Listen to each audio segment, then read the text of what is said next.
Gaano mo kakilala ang iyong tagapaglikha? Alamin sa video ito. Welcome to Ian Canelias TV.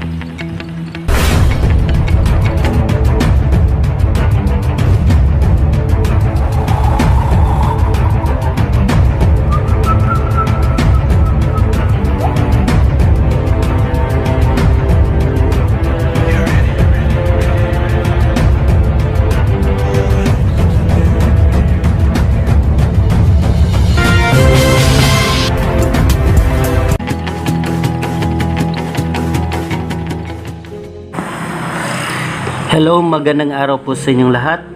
Welcome po sa bagong episode ng ating content ngayon sa ating online Bible study. Ako nga pala si Ian Canelias, ang inyong guro ngayon. Noong unang episode ng ating video ay pinag-aralan natin ang mga propesiya ayon po sa Biblia na talagang nangyayari naman po ngayon.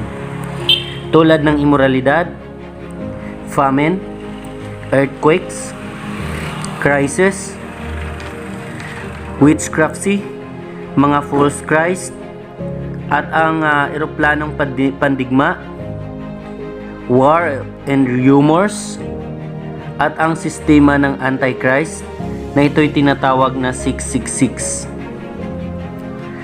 At sa episode ng video na ito ngayon, ay pag-aralan naman po natin ang pasisimula, ang pinagmulan, in the beginning. Bago po tayo magsimula, shoutout nga pala sa mga kaibigan natin, sa mga kapatid natin na mga OFW, sa mga kaibigan nating mga viewers at mga subscribers ngayon. Maraming salamat po sa inyong suporta at patuloy na pagsunod o pagsubaybay sa mga content natin dito sa YouTube channel na ito. Sa Bible po mga kaibigan, dito natin matutunan at malalaman ang tunay na dahilan kung bakit may mundo, kung bakit may tao, at kung bakit buhay tayo ngayon. Ngunit dapat nating kilalanin kung sino nga ba ang Creator. Sino nga ba ang Diyos? Ayon sa Genesis chapter 1 verse 1, in the beginning, God created the heaven and earth. In the beginning, God created the heaven and earth. Ibig sabihin, wala na pong ibang nag-create sa atin kundi ang Diyos lang. God is the Creator and we are His creation. God create. Siya ho ang Creator o ang tagapaglikha. Siya ay walang hanggan. He is an eternal. Siya din ang buhay. Kung walang buhay, walang Diyos. O kung walang buhay, wala tao. Wala tayo. Hindi natin pwedeng masasabi tulad kanina na walang Diyos. Meron talagang Diyos kahit walang tao. Andyan pa rin ang Diyos. God without man is still God. But man without God is nothing. Kaya nga, kahit ang mga atheist na hindi naniniwala na may Diyos, actually deny it. But God is still God without them. But the atheist without God is nothing. Diba? God is the Creator. He is the eternal, walang pinagmulan, walang katapusan, and He is life, siya ang buhay, at naroon kahit saan. Omnipresent, makapangyarihan, omniscient, siya ang makapangyarihan sa lahat. Kung Kung saan ang tao ngayon, andyan siya. He is the powerful God. There's no powerful in this world, only God. Kung masasabi natin ay mas makapangyarihan ang kadiliman, ang kasamaan, huwag kang magalala mga kaibigan. Mas makapangyarihan ang Diyos na sinasamba natin. Mas makapangyarihan ang Creator dahil siya ang pinagmulan. Alam niya ang lahat. Walang hindi alam ang Diyos. Alam niya lahat. Walang sekreto sa Kanya dahil alam niya lahat. He is the Spirit. Yes, He is the Spirit. Hindi natin siya makikita, ngunit maramdaman natin siya kapag tawagin natin siya. Every time we pray, every time we worship, every time we need Him. He is the Spirit. We must worship Him in spirit and in truth. Kaya nga huwag kayong maniwala sa sinasamba ng ibang relihiyon. Sumasamba sa mga imahin, sumasamba sa mga rebulto, sumasamba kahit anong klaseng hayop. Dahil ang Diyos natin ay Espiritu. Another one, He is the only one.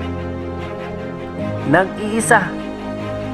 Siya ang nag-iisang Ama, nag-iisang Diyos, nag-iisang Espiritu.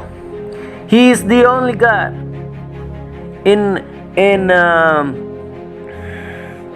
The Bible says, "Hear, O Israel, the Lord our God is one Lord."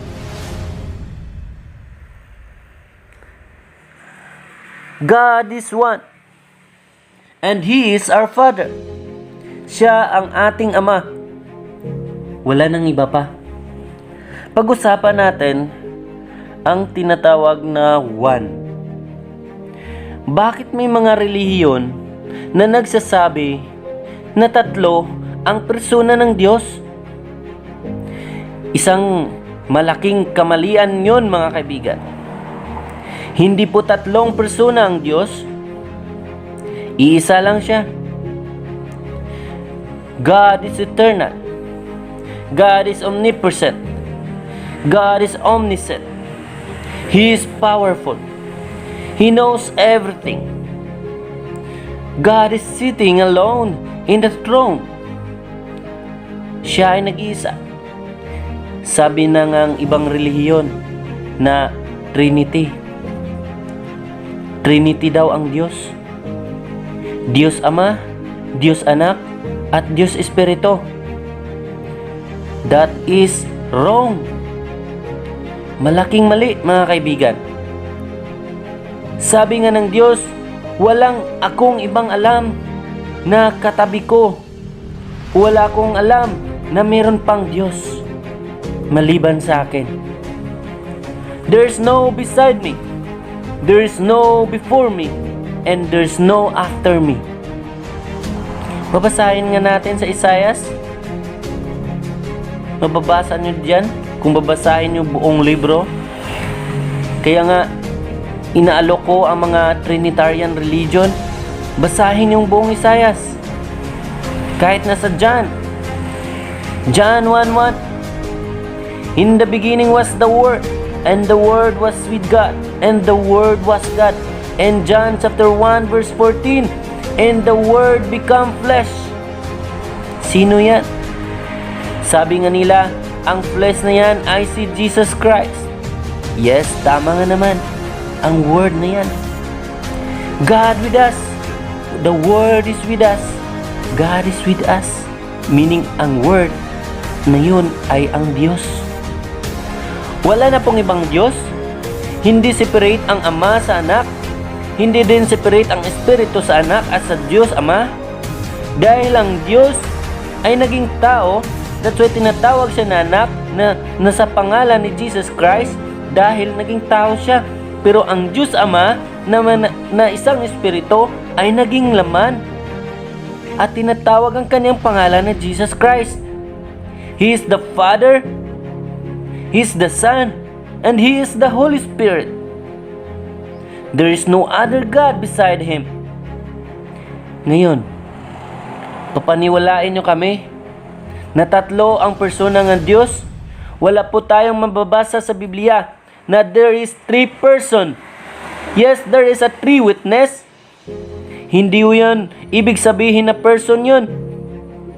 May nagsasabi din na before Abraham, si Jesus Christ na nagsasabi niyan eh. Before Abraham, Jesus is already andyan na siya. Dahil naka-program na sa Panginoon na sa huling araw, liligtasin niya ang kanyang mga anak. Liligtas niya ang tao mula sa kasalanan sa pamamagitan ng kanyang dugo. Ngayon, ang Espiritu may dugo ba? Tatanungin ko kayo, ang Espiritu ba mayroong dugo? Wala. Anong solusyon nun? God is Spirit, dapat magkaroon siya ng laman para mayroon siyang dugo. At ang dugo na yon is the redeemer, is the symbolize to redeem His people by His blood. So naging tao siya, nagkakatawang tao siya sa pangalan ni Jesus Christ. Meron pa tayong mga study about dyan. So mga kaibigan, kahit gaano natin kakilala ang Diyos, kung ang pagkakilala natin sa Kanya ay hindi natin mababasa sa Biblia, hindi pa rin tayo actually nakakilala sa Kanya. How to know God? How to know your God? The Bible. Read your Bible. Kahit basahin mong Genesis hanggang sa Revelation, kung hindi mo talaga maintindihan yon, kung pinaniwalaan mo ay isang sinulat ng mga filosofiya ng mga tao, because they wrote their knowledge according to their knowledge, kung ano ho ang pagkakaintindi nila. It is not according to the Bible, because Trinity is not found in the Bible. Yes, inaamin naman yan ng mga Trinitarian. Hindi naman talaga makikita sa Biblia ang Trinity. So alam naman natin na that there is only one God. The Father, the Son, and the Holy Spirit are one. Jesus Christ na nagsabi niyan, I and my Father are one. Iisa. Pero hindi ibig sabihin na persona ng Ama, persona ng Anak, at persona ng Espiritu Santo Trinity yun? No. The manifestation of God, His divine power, and His divinity, it is not about the triune God. It is the we believe that monotheist, or we believe that there is only one God, the Father, the Son, and the Holy Spirit is in the name of Jesus Christ. Ay isa lang, hindi tatlong persona. Kaya sana po naintindihan nyo mga kaibigan. We know that this lesson, alam ko makapagbigay ito sa inyo ng aral. Kung meron po kayong mga katanungan mga kaibigan, tanong lang po kayo dito, komento lang po kayo kung ano ho ang inyong mga opinion. Panoorin nyo pa ho ang susunod nating mga lesson, ang paglikha ng Diyos ng mga anghel. Abangan nyo po yan, ang susunod nating leksyon, dahil nasa aralin to na po tayo. Okay, so hanggang dito lang po mga kaibigan. Kung meron po kayong mga katanungan, opinion lang po, comment lang. Thank you and God bless.